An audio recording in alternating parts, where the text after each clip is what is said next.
Welcome to North Metro TV News, and thank you for joining us. I'm Rusty Ray. First up today, with this week's primary election behind us, we now have a clearer picture of what the general election will look like here locally. In Blaine, 3 electoral contests were on the ballot this week. Looking first at Ward 1, Tom Newland came in with the highest percentage of votes at 52%. And joining him on the ballot in November from Ward 1 will be Scott Rosahoski, who finished with 34% of the vote on Tuesday. Blaine Ward 1 also has a special election on the ballot to fill the remainder of the term that Jason Smith resigned. Moving on in this race are Lori Soroya and former City Council member Dick Swanson. In Ward 3, Tara Fleming and Blaine's Planning and Zoning Chair Al Garacki will face off in November. Ward 2 was not on the primary ballot, but in November it will be incumbent council member Jess Robertson and Joe Menth. There were 2 Anoka County races in the primary, and the sheriff's race was very close on Tuesday. Sheriff's Office Commander Paul Linsmeyer edged out former Coon Rapids Police Chief Brad Wise by fewer than 100 votes. The 2 of them will face off again in November's general election. For the County Board of Commissioners, only 1 seat was on the primary ballot, and that was the new District 3, which is the old District 6, and that includes all of Lino Lakes, Centerville, Circle Pines, Lexington, Columbus, Linwood Township, and part of Blaine.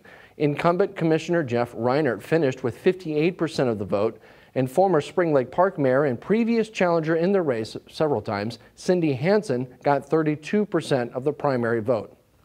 In November, the rest of the county board challenges will look like this. In District 1, a race that's gotten a lot of attention already, incumbent Commissioner Matt Look will be on the ballot along with Kevin Landry.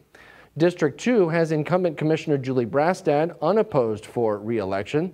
District 4 has incumbent board chair Scott Schulte against challenger and Metropolitan Council member Raymond Zaran. In District 5, it will be incumbent Mike Gamache and challenger Tracy Strombeck on the ballot. For District 6, which is the majority of Blaine and Spring Lake Park following this year's redistricting, it will be current Blaine Council member Julie Jepson and former Blaine Council member Dave Clark on the ballot. Incumbent Commissioner Robin West in this district is not seeking re-election. And in District 7, it will be incumbent Mandy Meisner and Joseph Sturdivant on the general election ballot. Anoka County will also elect a new county attorney this fall. Tony Palumbo announced earlier this year that he would not seek re-election. Trying to fill that seat are Brad Johnson and prosecutor Wade Kish. Every seat in the Minnesota House and Minnesota Senate are on the ballot this year. And once again, thanks to redistricting, most of the districts see boundary shifts and new numbers. In the state Senate, District 31 saw a Republican primary. Current state representative Cal Barr defeated Marabella McDermott this week, so Barr will go on to face Jason Ruffalo of the DFL in November's general election. We didn't see any primaries for seats at the Capitol locally otherwise. Here's who will be on the ballot in November.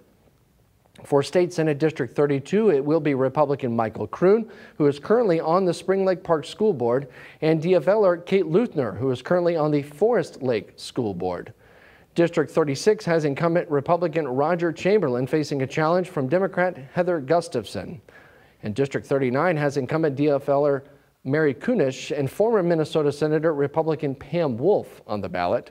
For State House, starting in 31B, it will be incumbent Republican Peggy Scott and Bill Fisher of the DFL. In District 32A, it will be incumbent Republican Nolan West and DFLer Ashton Ramsamy on the ballot.